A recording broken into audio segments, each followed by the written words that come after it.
Hey guys, Scott Short here, Empire Home Loan Corporation. My MNOS number is 225998, and my California DRE license is 01074493. Means I'm old. There we go.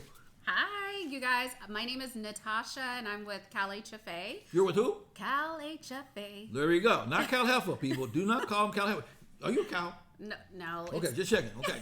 CalHFA, people. No CalHFA. That's not friendly. Let's go. Yeah, so I'm the Lending Trainer Program Analyst here at CalHFA, and today we're here to talk about Dream for All Shared Appreciation Loan Program. I thought that was over from last year.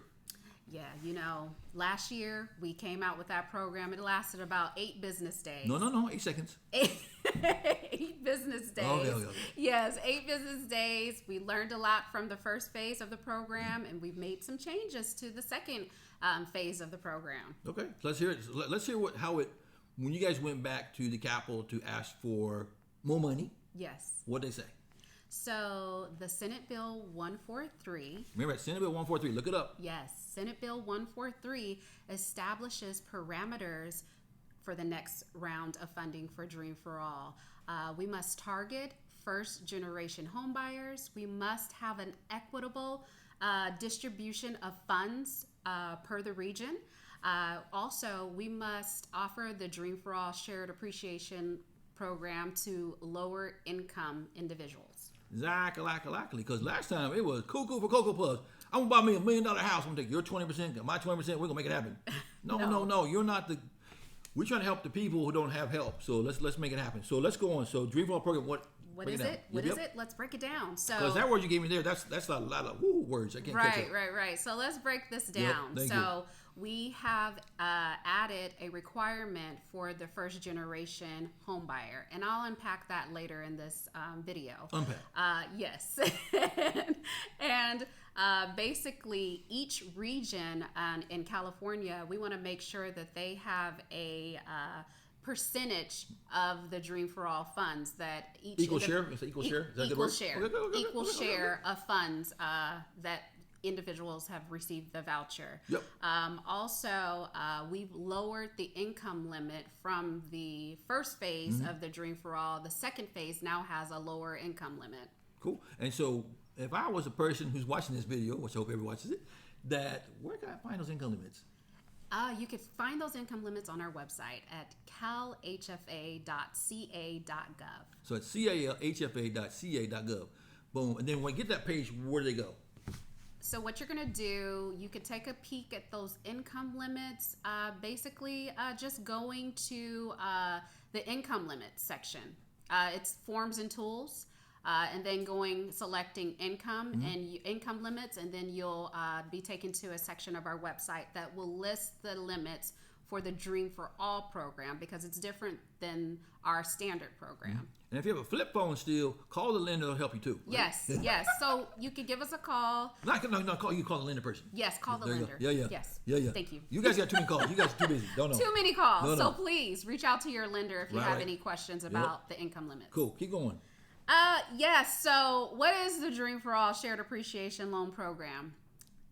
As I mentioned, it is a down payment assistance loan. What's that? It's not a grant? loan. Not It's grant? a loan. It's not Okay. a grant. Okay, just it's checking. not forgivable. It's not a grant. It's not forgivable. Good. It is a loan. Let's roll. It's a loan that can be used for either your down payment and or closing costs. Okay. We will allow a borrower to borrow up to $150,000 or 20% of the purchase price or appraised value, whichever is less. Not more? No. Okay, just less. Okay, that's less. Cool. Let's go. So keep in mind, this is a loan. And the Dream for All Shared Appreciation, with that loan. Not equity share? Not equity share. It's not an equity share. It's a share of appreciation. Okay. So you got to think of this. We're giving 20% to help you cover your down payment and or closing costs.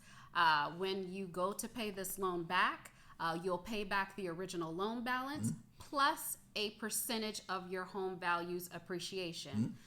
So keep that in mind.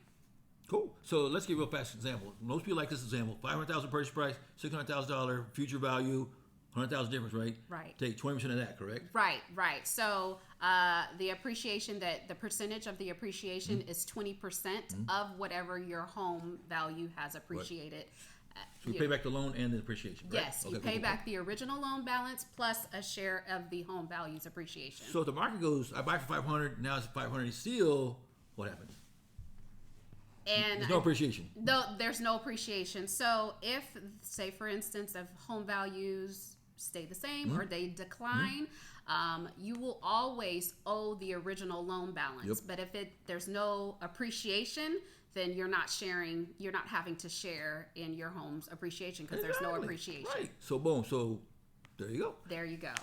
What's next? What's next? I keep throwing off track. So yes, it's okay. So let's discuss some of the new changes for the Dream for All shared appreciation.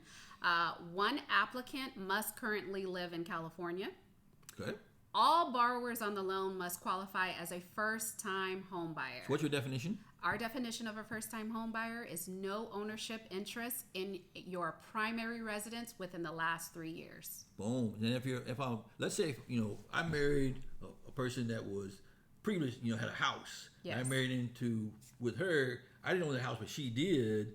But we lived in the house together. What happens then? You just have to. That's a problem for the first-time home buyer. Right. Requirement, because if your spouse owns a home and you guys both reside in that home as a primary residence, it cancels you out as a first-time home buyer. But please talk to a lender because they will be able to help you understand the loan and understand if you are eligible for the program. Boom. Keep going. Another change to the program is at least one applicant on the loan must qualify as a first-generation home buyer. Mm-hmm. Let's unpack that. So that means the applicant cannot have any ownership interest in a home within the last 7 years. Does that mean any home or primary home? Any home. Okay. Any home. Okay. Any home. So any home. And your parents cannot currently own a home. So when I'm closing on my transaction, they can own a home right then. But after I close, they buy a house. That's cool. Well, I would say when you are pre-registering for the program, because there's going to be a pre-registration process. Yep. Okay. When you register for that program, your parents cannot own a home at that time and throughout the transaction. Yep. So it doesn't stop. From start to finish. Start to finish. Your parents cannot currently own a home. So if my parents passed away 20 years ago and they died owning a home, what happened? You do not qualify as a first-generation home buyer. Sorry, but that's the word. So don't anybody confuse you on that Instagram. Right. And also, if you are placed in foster care and you do not or have not owned a home within the last 7 years, you qualify as a first-generation home buyer. Boom. Okay. That's cool. You guys do a lot of foster care stuff, which I appreciate. That's nice. Right. So keep in mind of these new requirements. If you have any questions, contact a lender. Yep. They will be able to. Any lender? Not any lender. Can I call the guy from down the street? No. So you want to make sure you visit our website, which is CalHFA.ca.gov. So you're going to visit our website, look for an approved CalHFA lender, contact them. They'll be able to determine if you're eligible for the program. They'll be able to get you pre-qualified pre-approved for the program. Not pre-qualified, pre-approved. And what you want to do also, while you watch our video here and learning stuff, use those questions, ask that lender you're calling, you want to find out if they're actually doing that program or not. Some people may be approved for the program, but they ain't doing it. Right. So make sure you got your questions now. So get ready. Right. So I mentioned earlier that the Dream for All program has lowered the income limits. So we have reduced income limits, different than what they were on the first phase of the program. Our income limits are listed on our website, but you can definitely contact a lender to determine if you meet the income limit. Something to keep in mind, the income limit is based off of the county in which you are purchasing your home in. Exactly. So that's important. You may be currently living in LA County and looking to purchase in Riverside. The income limit changes a bit. It's a lot lower. So you want to make sure the county in which you are purchasing your home, you qualify and meet those income limits. So if I qualify for the income limits on your website, right, then what's my credit? What's the minimum credit score I gotta have? So if you need a credit score of 680 for a standard loan. Which means? What that means is you earn above 80% AMI, and what that is area median income. You earn above 80%, but you're still within the Dream for All income limits. We will allow a 660 credit score for low-income borrowers, and how you determine that is if you earn 80% AMI or lower. Yep.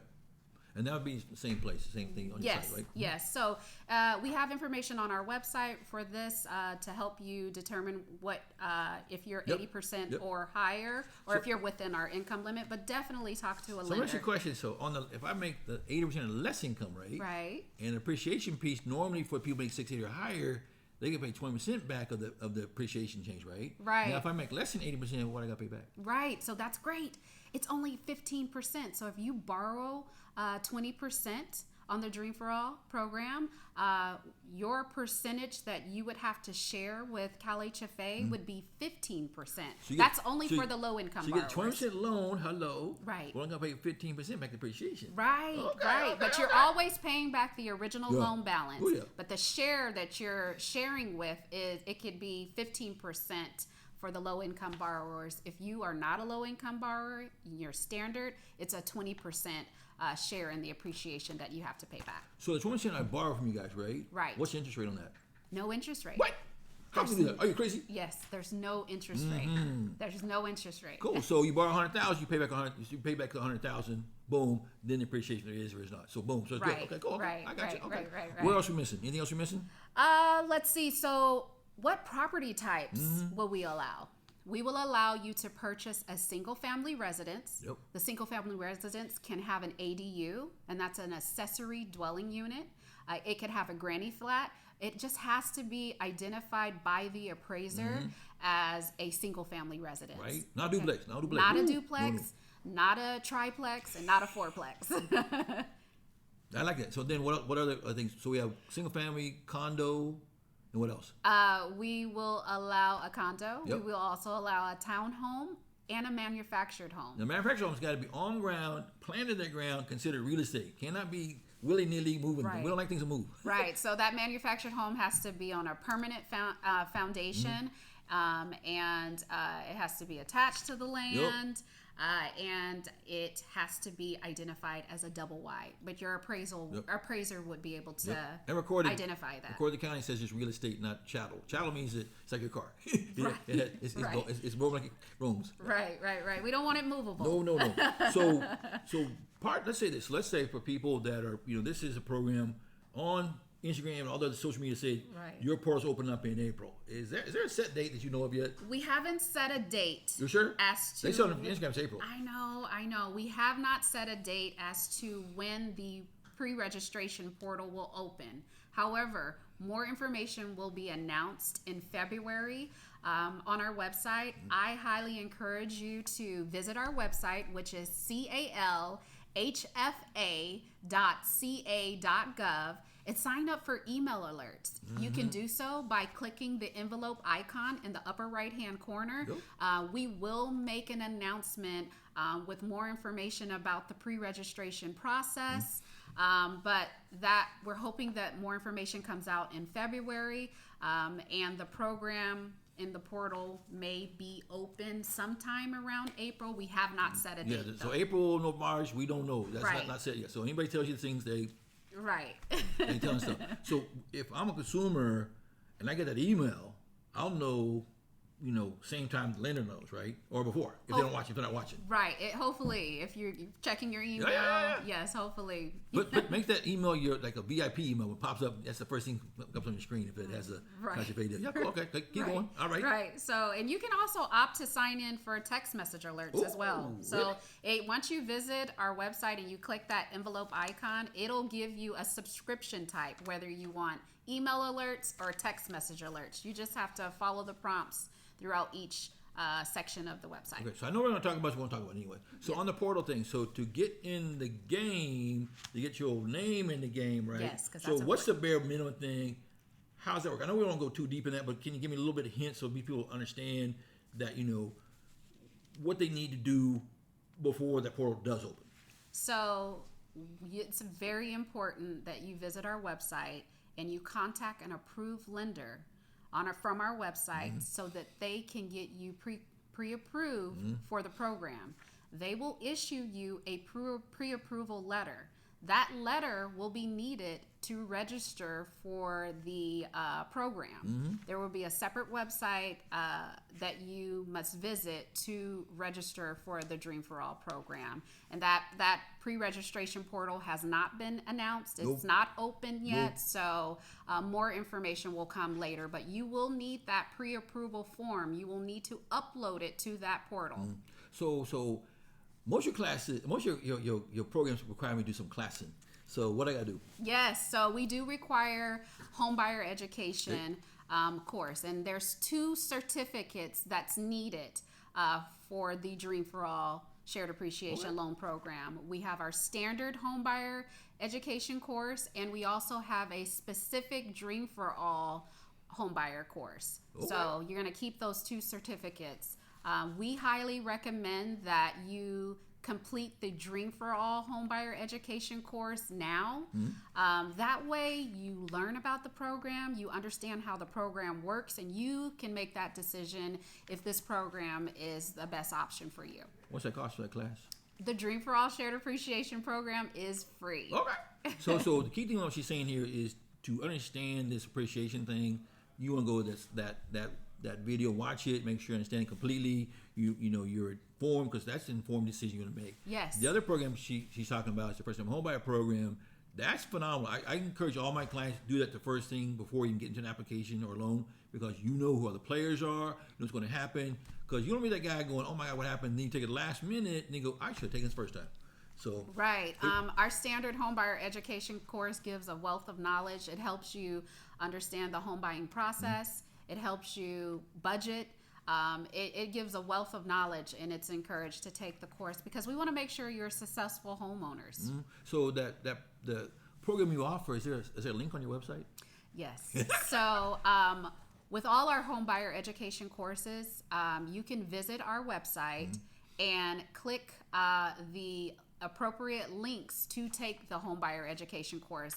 It's encouraged to only use the links from our website when you're taking this course, because you want to make sure you take the correct course. Is eHome, eHouse, what's it called, the link? Yes, so one option that you have available to take is through eHome. It is a $99 cost. Only one borrower on the loan is required to take the eHome course. The certificate lasts for 1 year, and it gives so much information. And after I watch that video of all that stuff, learning, then what happens? What do I do after you watch all the video? Yes, so the online course through eHome is a self-paced webinar. You'll read through the webinar, you'll take a test. After that test, you'll have a one-on-one counseling call with a housing counselor. They're just giving you a call to make sure you fully understand what you'll get into, what you're getting into, the information that you read, and just going over your test results. So do I have to pass with a B, C, D? What do I got to pass with? You just have to do good. You want to do good. You want to pay attention. That's the key there, because you want to make sure you fully understand this process. And so the other thing is that you can do in person. You want to do that. So in person, how does that play out? So yes, you'll notice on our website that there is an in-person class. Some people may not want to go online, and you have an option of taking an in-person class offered through NeighborWorks America or any HUD approved housing counseling agency. And their cost varies. So you just have to contact a location that's near you. So I'm looking through my notes. Are we missing anything you think of? I do want to also add that with the Dream for All Shared Appreciation Loan Program, we will allow a one-time refinance. So once you're in the loan, you may be in the loan, and you may want to refinance after your loan has closed. That is allowed for one time, but it must meet CalHFA's requirements to do so. It's a list of requirements, and a couple of those requirements are that you must be in the loan and have made 12 consecutive payments on the first mortgage. and the new loan that you're refinancing into must be a rate and term. So there's no getting cash out to get that resubordination done. So, Right. but there's a list of requirements, and that you just have to keep in mind. When of she that. says resubordination, so when you refinance a loan, you have 2 loans now, right? Right. This one goes away. This perhaps in first place. I want that new loan to come in first place and put this guy back here and where it belongs, because we do not want to trigger the appreciation clause too soon, Right, Yeah, yeah. absolutely. So what you're doing is you are avoiding that trigger of the shared appreciation by following the requirements set by CalHFA by allowing that one-time refinance. That's good. She says way more better ideas. I'm gonna sit over here and shut up. No, So anything you're else you got cooking? No, I think that's about it. Okay. Again, I want to reiterate, visit our website at calhfa.ca.gov. Yep. Locate an approved CalHFA lender to get you pre-approved. When she says lender, there's a lender list and there's a loan officer list. So you got, Yes. there's a whole that loan officer list is a long list. Right, But like I right. said, test them out. Yes. It's good. It's a good tester for you. Right. Ask questions. Yep. You make sure that you guys have a good connection, because this is a big financial responsibility you're getting into. And it's phenomenal. These guys are doing it again. So I appreciate you guys. This is awesome. So we're gonna talk again sooner than later. But right now we're done. Yes. Thank you guys. Thanks, guys. Appreciate it.